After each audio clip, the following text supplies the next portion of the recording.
5번째 팀 소개해드리겠습니다. 김동건, 강동희, 최수민, 최산, 임성민 학생으로 구성된 So Sweet 팀입니다.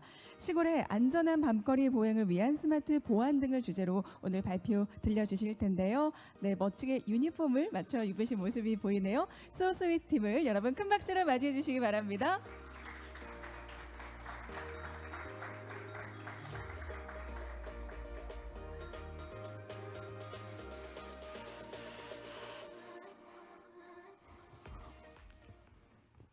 안녕하세요.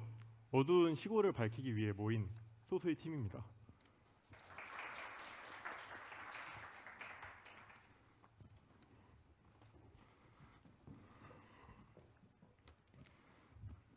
여러분, 한번 저희가 사는 도시를 생각해 봅시다.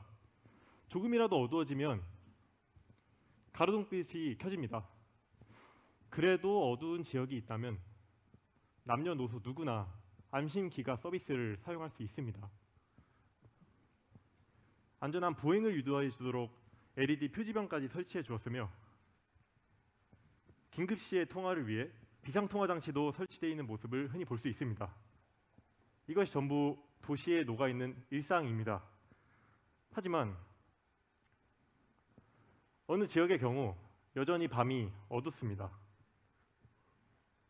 가로등이 거의 켜지지 않는 모습을 볼 수 있고요. 때문에 주민들은 밤에 거동을 하지 않습니다. 더불어 5분 5초 그리고 27분, 7분 11초와 30분 이 시간은 어떤 걸 의미할까요? 여러분들이 만약에 다치거나 범죄에 연루됐을 경우 5분 5초 만에 112에서 바로 오고 7분 11초 만에 소방관이 옵니다.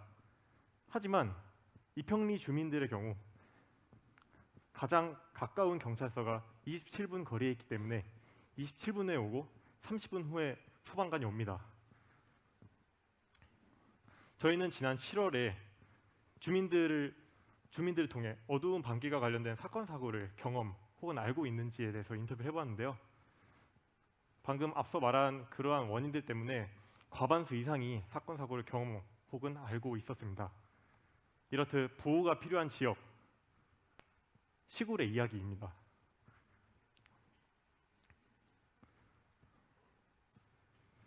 가로등 설치로 5대 범죄율을 16% 감소해준다는 과학적 연구가 있습니다. 이러한 범죄율 감소를 위해서라도 시골은 가로등을 꼭 설치를 해야 합니다. 하지만 기본적인 안전한 보행, 기본적인 상해를 예방하기 위해서라도 시골은 가로등을 설치할 필요가 충분하다고 생각합니다. 그래서 저희는 시골의 안전한 밤거리를 위한 스마트 가로등 구축을 고안했습니다.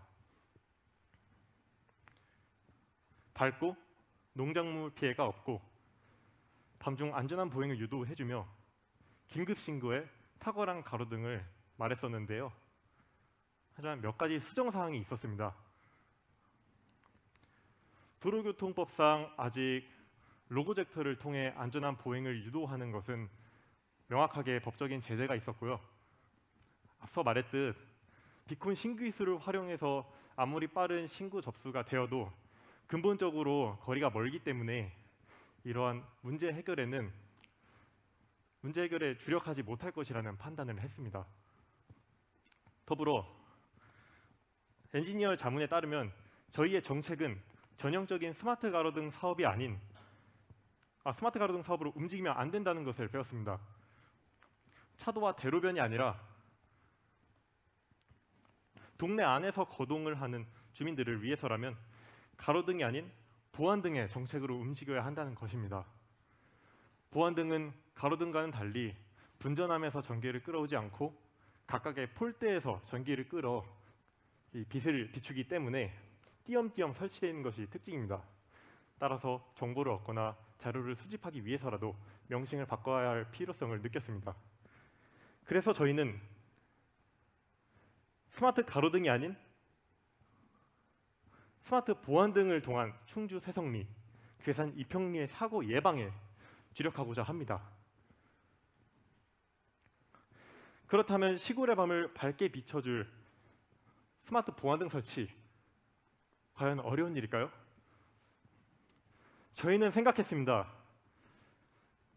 도시에서 설치했던 것처럼, 그리고 도시에서 설치하고 있는 것처럼 하면 되지 않을까? 빛공해 충분히 현재의 기술로 해결 가능하다는 자문을 들었습니다. 스마트 시티적인 신기술 면에서는 현재 엔지니어링된 기술력으로 충분하다는 스마트 가로등 기업 UDI와 전문 엔지니어의 자문까지 들었으니까요. 하지만 전문가와 저희 모두 우려하는 것은 역시 예산 문제입니다. 결국에 스마트 보안등은 돈을 써야 하는 제도니까요. 이 요인이 현재까지 시골에 필수 인프라를 설치하지 못한 이유이지 않을까? 지역의 예산은 분야별로 한정되어 있기 때문에 지자체에서 가장 골머리를 앓는 부분이 아닐까 생각했습니다.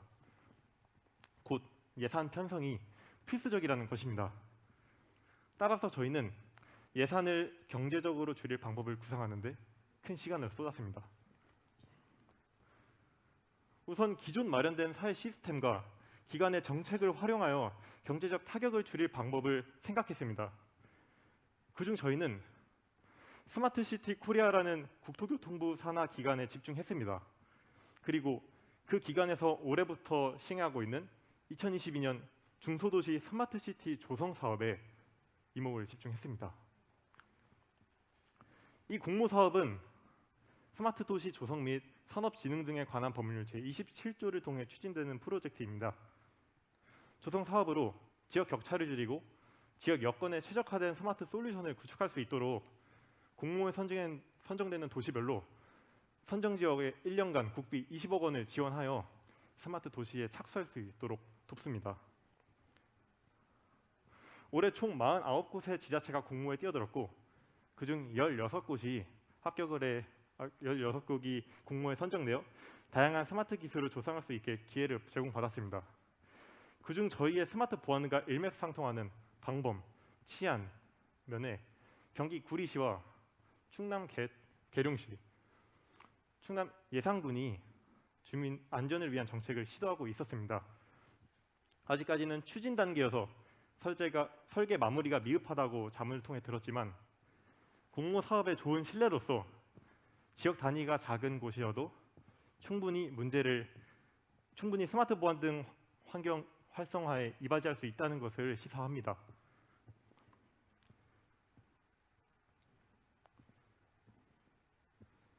그렇다면 공모 사업에 들어 예산을 지원받기 위해서 그리고 정부에게 주민들의 진실된 목소리를 잘 전달해서 정책의 타당성을 전달하기 위해서는 지속적인 이야기와 커뮤니티가 필요하다고 생각했습니다.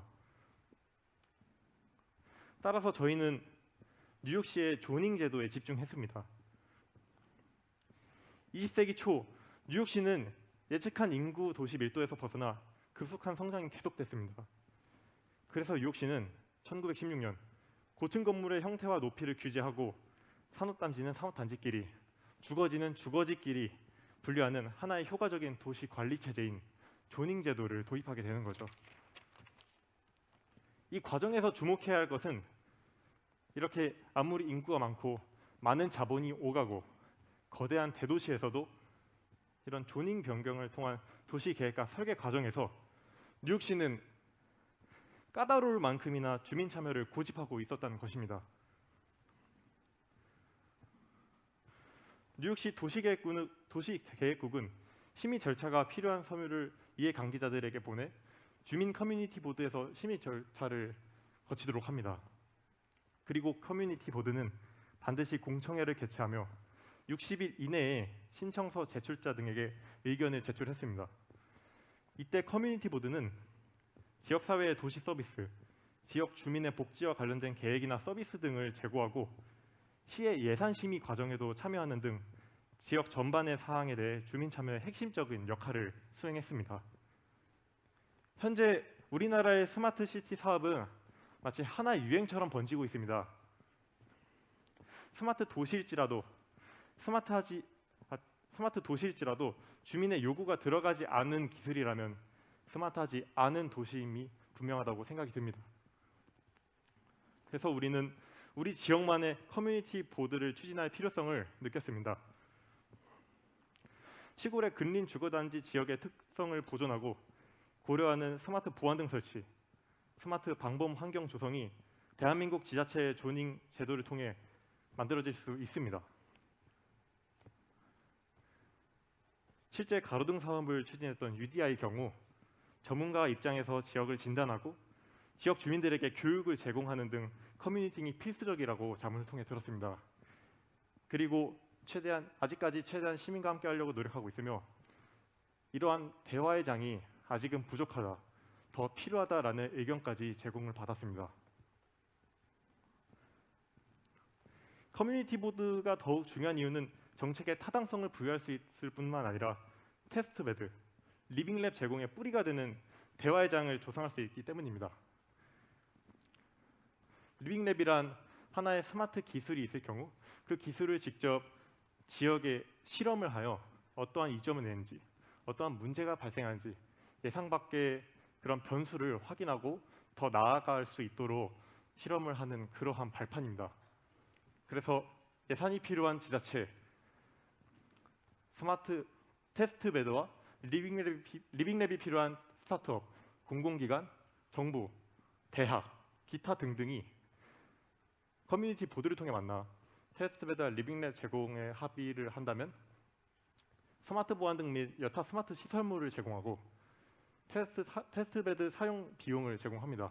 더불어 지자체와 지역은 몰랐던 지역이 개선해야 할 점 및 필요한 점을 교육하고 제공합니다. 그리고 이러한 과정 속에서 이러한 기업과 공공기관, 정부는 미처 몰랐던 지역의 데이터를 획득할 수 있습니다. 또한 이러한 커뮤니티 보드가 계속해서 활성화된다면 다양한 지자체의 지역 데이터를 획득할 수 있을 것이며 또 나아가 같은 문제 상황에 놓인 그 해외 상황에도 대입하여 도움을 줄 수 있을 것입니다. 하지만 가장 중요한 것은 이러한 모든 과정에 지역 이해관계자가 포함되어 있다는 점입니다. 부산의 한 스마트시티 사업 관련 전문가와 자문을 해보았는데요. 대한민국에 아직까지 이 테스트베드와 리빙랩 제공의 대화를 할 때 개입되는 지역 이해관계자가 있는 그런 커뮤니티 보드는 존재하지 않는다고 합니다. 만약 지역 이해관계자가 포함되어 처음부터 끝까지 대화를 한다면 충분히 이상적인 그러한 지자체 환경을 조성할 수 있다고 생각이 들었습니다. 현재 LH는 대도시, 신도시를 대상으로 하는 스마트시티 프로젝트를 중소도시 테스트베드에 구현하기를 원한다는 걸 알았습니다. 따라서 저희는 뉴욕시 조닝 제도의 커뮤니티 보드를 시국을 맞춤형으로 만들어 스마트시티 실험을 원하는 공기업 및 스타트업, 국가를 대상으로 지역이라는 리빙랩을 제공해 데이터 창출과 지자체의 추가 예산 확보로 스마트 보안 등 환경을 조성할 것이라 생각합니다. 윤석열 정부는 지역의 격차를 줄이겠다고 국정과제로서 발표를 했습니다. 대한민국 어디서나 살기 좋은 지방시대, 하지만 아직 어디서나 살기 좋은 시대를 추진하려면 아주 갈 길이 멀 것 같습니다. 지난 9월 개최된 스마트시티 엑스포에 저희 팀이 직접 가서 시골을 타겟으로 하는 기술과 그런 프로젝트가 있는지 확인을 해보았는데요. 대부분 신도시, 인구가 많은 도시가 타겟이었으며 시골 지역을 대상으로 하는 스마트 기술은 찾기 힘들었습니다. 효율 때문에 많은 지자체와 기업은 시골을 대상으로 한 사업, 정책에 아직까지는 소극적이라 생각합니다. 어쩌면 못하는 것일 수도 있습니다. 경제적인 리스크라는 현실적인 문제가 도래하기 때문입니다. 그렇다면 시골은 아직 앞으로도 정책의 뒷순위에 밀려야 하는 걸까요? 도시로 사람들이 모이고 도시로 정책이 모입니다. 귀농, 귀촌 등 지역별 격차를 줄이기 위해 인구 유입 제도도 상당히 중요하지만 그 전에 안전하게 살아갈 환경을 조성하는 것도 매우 중요하다고 생각이 듭니다. 이렇게 경제적인 부담이라는 벽을 최대한 허물어 인구가 적은 시골이라도 많은 정책이 유입되어 더 살기 좋은 지자체가 될 수 있도록 많은 시도가 이루어졌으면 하는 바람입니다. 지금까지 소스윗이었습니다. 감사합니다.